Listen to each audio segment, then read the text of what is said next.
2018 வருஷம் அமெரிக்காவில் இருக்கக்கூடிய கலிஃபோர்னியா மாகாணத்தில் ஒரு ஹெல்ப்லைன் நம்பருக்கு அங்கே இருக்கக்கூடிய ஹெல்ப்லைன் நம்பருக்கு போலீஸ்க்கு ஒரு கால் ஒன்று வருது. அதில் பார்த்திங்கன்னா ஒரு பொண்ணு வந்து பேசுகிறாங்க. அவங்க என்ன சொல்கிறாங்க அப்படின்னு கேட்டிங்கன்னா, தான் யார் என்ன அப்படின்ற எந்த விவரமே சொல்லாமல் எங்களை உடனே காப்பாற்றுங்க, என்னோடய சிஸ்டர்ஸ் 2 பேரை கட்டி போட்டிருக்காங்க, தயவு செஞ்சு எங்களை காப்பாற்றுங்க, உடனே வாங்க அப்படின்ற மாதிரி சொல்கிறாங்க. உடனே அந்த ஃபோனும் கட் ஆகிடுது. இதை கேட்ட போலீஸ்க்கு ஒன்றுமே தெரியல. ஏன்னா அந்த பொண்ணோட விவரம் எதுவுமே தெரியல, ஃபோன் கால் எங்கேருந்து வந்ததுன்னு தெரியல. அதுக்கப்புறம் பார்த்திங்கன்னா அந்த பொண்ணு ஃபோன் பண்ண ஃபோன் கால் மூலமாக அந்த லொக்கேஷனை ட்ராக் பண்ணி அந்த இடத்துக்கு ரீச் ஆகிறாங்க. கலிஃபோர்னியாவில் போனவங்க பார்த்திங்கன்னா போயிட்டுருக்க டைமில் அதே ரோட்டில், அந்த லொக்கேஷன் இருக்க அதே ரோட்டில் ஒரு பொண்ணு வந்து ரொம்பவே வீக்காக நடக்கவே தெரியாமல் நடந்து வந்துட்டுருக்கா அப்படின்ட்டு சொல்லலாம். அந்த மாதிரி நடந்து வந்துட்டுருக்கா. ஏன்னா சைடு ரோட்டில் நடக்கணும், ஆனால் நடு ரோட்டில் வந்து நடந்து வந்துட்டுருக்கா. ரொம்ப வண்டிலாம் போயிட்டுருக்கு, ஆனால் நடு ரோட்டில் நடந்து வந்துட்டுருக்கா. இதை பார்த்த போலீஸ் உடனே அந்த பொண்ணுக்கிட்ட போய் விசாரிக்க ஆரம்பிக்கிறாங்க. யார் என்ன அப்படின்றதெல்லாம் கேட்குறாங்க. அப்போ தான் தெரிய வருது அந்த ஃபோன் பண்ணது இந்த பொண்ணு தான் அப்படின்னு சொல்லிட்டு. அப்போ அந்த பொண்ணுக்கிட்ட விவரங்களை கேட்குறாங்க. ஏன் என்ன ஆச்சு, எதுக்காக நீங்கள் இப்படி நடந்து வந்துட்டு இருக்கீங்க அப்படின்ற எல்லா விஷயமும் கேட்குறாங்க. அப்போ அந்த பொண்ணு சொன்ன விஷயத்த கேட்டு போலீஸ் அதிர்ந்து போகிறாங்க. அப்படி என்ன தான் ஆச்சு, அந்த பொண்ணு ஏன் இந்த மாதிரி நடந்து வந்துட்டு இருக்கணும், இந்த வீடியோவில் வந்து பார்க்க போகிறோம். இன்றைக்கி நம்ம பார்க்கக்கூடிய வழக்கு அப்படின்றது அமெரிக்காவில் மட்டும் இல்லை, கலிஃபோர்னியா ஃபுல்லாகவே மிகப்பெரிய அதிர்வலைகளை ஏற்படுத்தின ஒரு வழக்கு. இந்த மாதிரி வழக்கை இதுக்கு முன்னாடி நீங்கள் கேள்விப்பட்டிருக்கவே மாட்டீங்க. இப்போ வாங்க வீடியோக்குள்ளே போகலாம். நம்மளோட கிரைம் ஸ்டோரி சீரீஸில் இது வீடியோ நம்பர் 41. நீங்கள் நம்மளோட சேனலை ஃபஸ்ட் டைம் பார்க்குறீங்க அப்படின்னா மறக்காமல் சப்ஸ்கிரைப் பண்ணிக்கோங்க. இப்போ வாங்க வீடியோக்குள்ளே போகலாம்.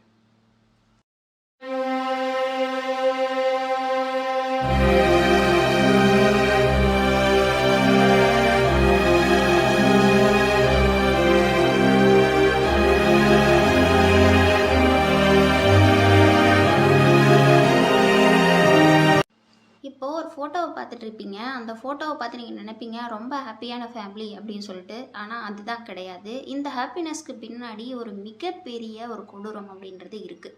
இதில் பார்த்தீங்கன்னா அவங்களோட அப்பா அம்மா அது மட்டும் இல்லாமல் 13 குழந்தைகள் வந்து இருப்பாங்க. இந்த 13 பேரை சம்மந்தப்பட்ட ஒரு வழக்கு தான் இன்றைக்கி நம்ம பார்க்க போகிறோம். இன்றைக்கி நம்ம பார்க்கக்கூடிய வழக்கு அப்படின்றது ஹவுஸ் ஆஃப் ஹாரர், அதாவது டர்பின் ஃபேமிலி அப்படின்னு சொல்லக்கூடிய ஒரு ஃபேமிலியில் நடந்த வழக்கு. அமெரிக்காவில் இந்த வழக்கை ஹவுஸ் ஆஃப் ஹாரர் அப்படின்னு சொல்கிறாங்க. அந்த அளவுக்கு ரொம்பவே கொடூரமான ஒரு வழக்கு. அப்படி என்ன ஆச்சு அப்படின்றத இப்போ வீடியோக்குள்ளே போய் பார்ப்போம். ஃபஸ்ட்டு பார்த்திங்கன்னா நம்ம பார்க்கக்கூடிய இந்த வழக்கில் வரக்கூடிய பேரண்ட்ஸ் பார்த்திங்கன்னா லூயிஸ் அண்ட் டேவிட். ஓகேங்களா. டேவிட் அப்படின்றது ஹஸ்பண்டு, லூயிஸ் அப்படின்றது ஒய்ஃபு. 2 பேருமே வந்து பார்த்திங்கன்னா அமெரிக்காவில் கலிஃபோர்னியாவில் ஒரு ஒர்க்கிங் ப்ரொஃபஷனலாக இருக்கக்கூடியவங்க. அவங்களுக்கு பார்த்திங்கன்னா ஒரு 2 வயசுலேருந்து 29 வயசு வரைக்கும் கிட்டத்தட்ட ஒரு 13 பசங்க இருக்காங்க. 13 பேர் இருக்காங்க. ஆம்பளை பொம்பளை எல்லாம் கலந்து ஒரு 13 பேர் இருக்காங்க. எல்லாருமே ஒரே வீட்டில் வசித்து வந்துட்டுருக்காங்க. நம்ம பார்க்கக்கூடிய இந்த பேரண்ட்ஸ் பார்த்திங்கன்னா, அதாவது டேவிட் அண்ட் லூயிஸ் டர்பின் பார்த்திங்கன்னா நார்மலான ஒரு பேரண்ட்ஸ் கிடையாதுங்க. அவங்க ரொம்பவே வந்து மென்டலி ரொம்பவே டிஸ்டர்பான ஒரு பேரண்ட்ஸ் அப்படின்ட்டு தான் சொல்ல முடியும். ஏன்னா அவங்க குழந்தைங்களுக்கு பண்ண கொடுமைகள் அப்படின்றது இன்றைக்கு வரைக்கும் ஹிஸ்ட்ரியில் கூட மறக்க முடியாத ஒரு கொடுமைகள். எந்த ஒரு பேரண்ட்ஸுமே தன்னோட பசங்களுக்கு வந்து அதை கனவுல கூட பண்ண மாட்டாங்க. அந்த அளவுக்கு கொடுமைகளை அவங்களோட பசங்களுக்கு அவங்க பேரண்ட்ஸே பண்ணியிருக்காங்க. நம்ம ஃபஸ்ட்டு இந்த கேஸ் ஆரம்பிக்கும் போது பார்த்துருப்போம், ஒரு பொண்ணு வந்து ஓடி வந்தா அப்படின்னு சொல்லிட்டு. அந்த பொண்ணோட பேர் பார்த்திங்கன்னா ஜோர்டன் டர்பின். இந்த பேரண்ட்ஸோட பொண்ணு தான் அந்த பொண்ணு. 17 வயசு ஆகுது அந்த பொண்ணுக்கு. அந்த பொண்ணு அந்த வீட்டிலேருந்து தப்பிச்சு ஓடி வந்திருக்கா. தன்னோட பேரண்ட்ஸ் கிட்டேருந்தே தப்பிச்சு ஓடி வந்திருக்கா. ஓடி வந்து தான் ஒரு ரிப்பேரான ஒரு ஃபோன்லேருந்து காலும் பண்ணியிருக்கா. போலீஸ் பார்த்திங்கன்னா அந்த பொண்ணை கூப்பிட்டுட்டு, வாமா அவங்க வீட்டுக்கு போகலாம், என்ன தான் நடக்குது பார்ப்போம் அப்படின்னு சொல்லிட்டு அந்த பொண்ணையை கூப்பிட்டுட்டு, அந்த பொண்ணு ரொம்பவே பயப்படுறா. இருந்தாலும் நாங்கள் இருக்கோம், வா பார்த்துக்குறோம் அப்படின்னு சொல்லிட்டு தைரியமாக அந்த பொண்ணை வந்து கூப்பிட்டு போகிறாங்க. ஃபஸ்ட்டு வந்து வீட்டோட கதவை திறக்கிறாங்க. அதாவது ரொம்ப நேரம் காலிங் பெல் தட்டினதுக்கப்புறமா தான் அவங்க பேரண்ட்ஸ் வந்து கதவை திறக்கிறாங்க. அதுக்கப்புறம் உள்ளே போகிறாங்க. அப்படி உள்ளே போனவங்களுக்கு பயங்கரமான ஷாக்கிங்கான ஒரு விஷயங்கள் வந்து காத்துட்டு இருந்துச்சு. இதுக்கு முன்னாடி இந்தளவுக்கு ஒரு விஷயத்த அவங்க பார்த்ததே இல்லை, இந்தளவுக்கு ஒரு கொடுமைகளை அவங்க பார்த்ததே இல்லை அப்படின்னு போலீஸே வந்து சொல்லியிருக்காங்க. அப்படி அவங்களுக்கு என்ன தான் ஆச்சு அப்படின்னு சொல்லிட்டு கேட்டிங்கன்னா, அந்த வீட்டில் பார்த்திங்கன்னா எல்லாமே இருக்குங்க. அதாவது ரொம்ப எப்படி சொல்கிறதுனா, ஒரு கழிவுகள் அப்படின்றது மலை மாதிரி குவிஞ்சு கிடக்கு. எல்லா இடத்துலையும் கழிவுகளாக இருக்குது. மனித கழிவுகள், சாப்பாடு, ஃபுட் வேஸ்ட் அப்படின்னு சொல்லிட்டு எல்லாமே அந்தந்த இடத்துல இருக்குது. பயங்கரமான துர்நாற்றம் அப்படின்றது அடிக்குது. அதுலேயே வந்து அந்த குடும்பம் அப்படின்றது வச்சிட்ருக்காங்க. அது மட்டும் இல்லாமல் அந்த பெட்ரூமில் போய் பார்த்திங்கன்னா ஒரு 14-15 வயசு இருக்கக்கூடிய சின்ன சின்ன பெண் குழந்தைகளை வந்து கட்டிலில் சங்கிலியால் கட்டி போட்டு வச்சுருக்காங்க. இதை பார்த்த போலீஸ் உடனே அந்த சங்கிலியை அவுத்து அந்த குழந்தைகளை வந்து மீட்கிறாங்க. ஆனால் வயசு என்னவோ 14 15 வயசு இருந்தாலும் பார்க்கவே ரொம்ப சின்ன சின்ன பசங்களாக இருக்காங்க. ரொம்பவே சாப்பாடே இல்லாத அந்த குழந்தைகள் எப்படி இருக்குமோ அந்த மாதிரி இருக்காங்க. அப்புறமா தான் போலீஸ் வந்து விசாரணையை ஆரம்பிக்கிறாங்க. அது மட்டும் இல்லாமல் அந்த வீடு ஃபுல்லாகவே இன்ஸ்பெக்ஷனும் பண்ணுறாங்க. போலீஸ் பார்த்திங்கன்னா ஃபுல்லாகவே எல்லாமே இன்வெஸ்டிகேஷன் பண்ணிவிட்டு பலவிதமான தடயங்களை வந்து கலெக்ட் பண்ணுறாங்க. அந்த வீட்டில் ரொம்பவே இது கற்பனை கூட நம்ம கனவுல பண்ணி பார்க்க முடியாத அளவுக்கான கொடுமைகளை அந்த குழந்தைகள் வந்து அந்த இடத்துல அனுபவிச்சிருக்காங்க அப்படின்றதையும் பார்த்துடுறாங்க. ஏன்னா அந்த லூயிஸ் டர்பினையும் டேவிட் டர்பின் அவங்களோட ஹஸ்பண்டையும் 2 பேரையுமே வந்து அரெஸ்ட் பண்ணுறாங்க. சைல்டு அப்யூஸு, அதுக்கப்புறம் குழந்தைகளை கட்டி போட்டு கொடுமைப்படுத்துறது, டொமஸ்டிக் வயலேஷன் அப்படின்னு சொல்லிட்டு பல விதமான வழக்குகள் கீழே அவங்க 2 பேரையும் அரெஸ்ட் பண்ணுறாங்க. உடனே ரிமாண்ட் பண்ணுறாங்க. அதுக்கப்புறம் அந்த 13 குழந்தைகளையும் மருத்துவமனையில் அனுமதித்து வந்து அவங்களுக்கு சிகிச்சைகளை தொடங்குறாங்க. அந்த குழந்தைங்க கிட்ட விசாரணையும் பண்ணுறாங்க. அப்போ தான் பார்த்தீங்கன்னா அந்த ஜோர்டன் டர்பின் அந்த பொண்ணு 17 வயசு பொண்ணு இருக்குன்னு சொன்னேன் இல்லைங்களா, அந்த பொண்ணு பல விஷயங்களை ரிவீல் பண்ணுறாங்க. பலவிதமான கொடுமைகளை வந்து ரிவீல் பண்ணுறா.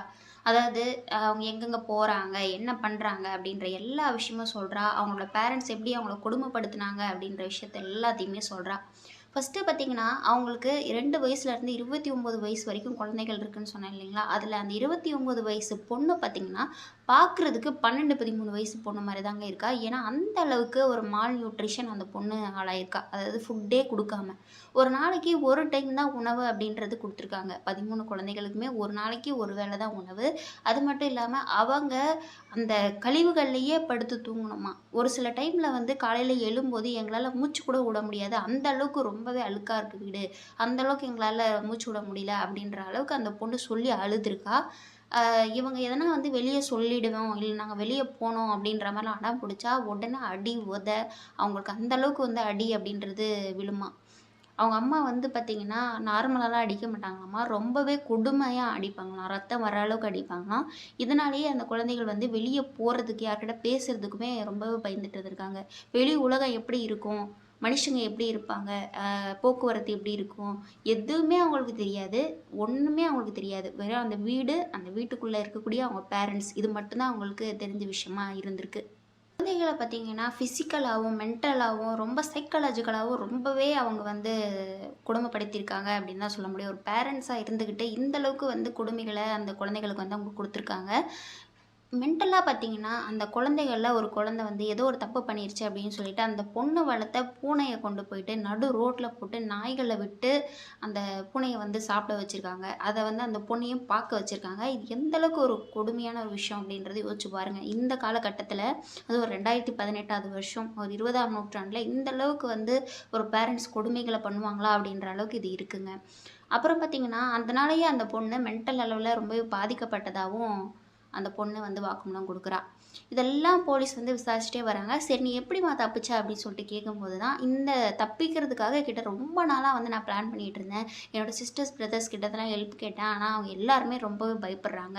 அதுக்கப்புறம் என்னோட ஒரு சிஸ்டர் மட்டும் கடைசி டைமில் வந்து வரேன்னு சொல்லி ஒத்துக்கிட்டா. ஆனால் அவளும் வந்து வெளியே வந்ததுக்கப்புறம் பயந்து ஓடி போயிட்டா. நான் மட்டும் தான் தப்பிச்சு வெளியே ஓடி வந்தேன் அப்படின்ற மாதிரியும் அந்த ஜோர்டன் டர்பின் வந்து சொல்லியிருக்கா. அவளோட ஒரு ஃபோன், பழைய ஃபோன், அவங்க அண்ணனோட ஒரு பழைய ஃபோனு, அது ரிப்பேர் ஆகிருக்க ஃபோனை தூக்கிட்டு தான் அந்த பொண்ணு வந்து ஓடி வந்திருக்கா. அதுலேருந்து தான் அந்த 911க்கு காலும் பண்ணியிருக்கா. இதை பார்த்த போலீஸ் வந்து என்ன சொல்கிறதுனே தெரியாமல் உடனே வந்து அவங்களோட பேரண்ட்ஸை வந்து கோர்ட்டில் வந்து ஆஜர்படுத்துகிறாங்க. எல்லா வழக்குகளில் பார்த்திங்கன்னா அவங்களுக்கு எதிராக எந்த ஒரு இதுவுமே கிடையாதுங்க.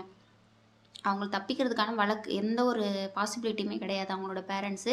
இருந்தாலும் அவங்க தப்பிக்கிறதுக்கான எல்லா முயற்சியுமே வந்து பண்ணுறாங்க. அந்த ஜோர்டன் டர்பின் எல்லா வாக்குமூலம் கொடுத்தாங்க இல்லைங்களா, அந்த பொண்ணுக்கிட்ட வந்து அவங்களோட அம்மா வந்து நான் இதுக்கு மேலே வந்து நான் அந்த மாதிரிலாம் கொடுமைப்படுத்த மாட்டேன், நான் ரொம்ப நல்ல அம்மாவாக நடந்துக்கிறேன் அப்படின்ற மாதிரிலாம் சொல்லியிருக்காங்க. இருந்தாலும் அவங்க மென்டலாக வந்து பாதிக்கப்பட்டிருக்காங்க அப்படின்றது ரொம்பவே உண்மை. அவங்களோட பேரண்ட்ஸு அவங்களுக்கு கவுன்சிலிங் கொடுக்கணும், முக்கியமாக வந்து மெடிக்கல் ட்ரீட்மெண்ட் கொடுக்கணும் அப்படின்றதும் அந்த குழந்தைகளோட ஒரு கோரிக்கையாக அங்கே வைக்கப்படுது. அதுக்கப்புறம் பார்த்திங்கன்னா அந்த குழந்தைகள் 13 குழந்தைகளும் பார்த்திங்கன்னா அந்தந்த தத்து கொடுக்கப்படுறாங்க. அந்த வயசுக்கு ஏற்ற மாதிரி எல்லா ஃபேமிலிக்கும் தத்து கொடுக்கப்படுறாங்க. ஒரு சில குழந்தைகள் பார்த்தீங்கன்னா, மெடிக்கல் ட்ரீட்மெண்ட்லயும், ஒரு சிலர் பார்த்தீங்கன்னா, தங்களோட வேலைகளுக்கு போறதுக்கும் ஆரம்பிக்கிறாங்க. அவங்களோட லைஃப் அப்படின்றது நார்மல் ஆகுது. அதுக்கப்புறம் பார்த்தீங்கன்னா, 2019வது வருஷம் அவங்களுக்கான, அதாவது அந்த பேரண்ட்ஸ்க்கான தண்டனை அப்படின்றது கொடுக்கப்படுது. 25 வருஷம் சிறை தண்டனை, அதாவது 25 ஆண்டு கால சிறை தண்டனை அப்படின்றது கொடுக்கப்படுதுங்க. அது மட்டும் இல்லாம வித்தவுட் பரோல் 25 வருஷத்துக்கு அப்புறமா தான் அவங்களுக்கு பரோல்ல ஜாமீன குடுக்கணும் அப்படின்ற மாரி கோர்ட்ல வந்து தீர்ப்பு குடுத்துடுறாங்க.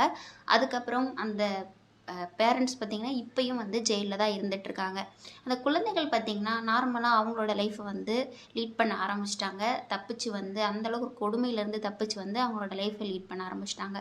அதுக்கப்புறம் இப்ப 2020வது வருஷம் பார்த்தீங்கன்னா, அந்த ஃபோஸ்டர் பேரண்ட்ஸ் இருப்பாங்க பார்த்தீங்களா, அந்த குழந்தைகள தத்தெடுத்து வளர்த்தாங்களே, அவங்களும் அந்த குழந்தைகளுக்கு பலவிதமான டார்ச்சர் குடுக்குறதா வந்து கம்ப்ளைண்ட் அப்படின்றது வருது.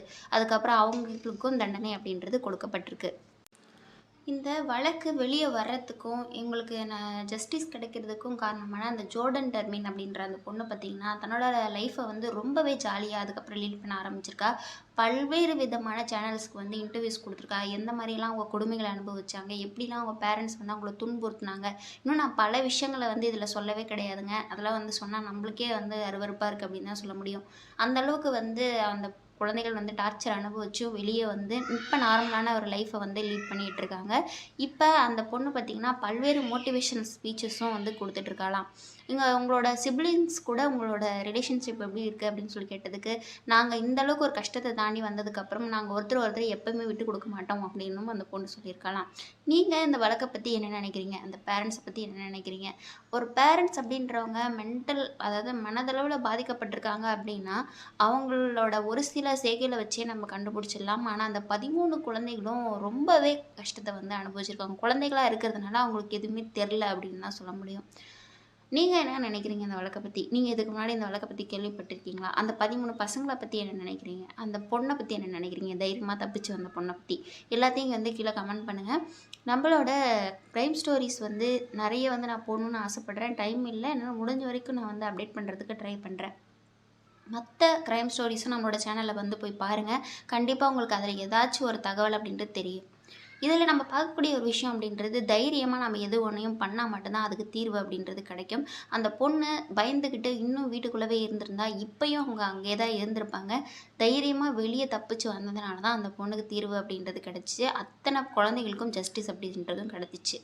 நீங்கள் இந்த வழக்கை எப்படி பார்க்குறீங்க? உங்களோட கருத்து என்ன? நம்மளோட சேனல் பிடிச்சிருந்தா மறக்காமல் சப்ஸ்கிரைப் பண்ணிவிட்டு, ஒரு லைக் பண்ணிவிட்டு, இந்த வீடியோவை உங்களோட ஃப்ரெண்ட்ஸ் அண்ட் ஃபேமிலிக்கும் ஷேர் பண்ண மறக்காதீங்க. இன்னொரு வீடியோவில் இன்னொரு கிரைம் ஸ்டோரியோட உங்களை வந்து நான் சந்திக்கிறேன். அது வரைக்கும்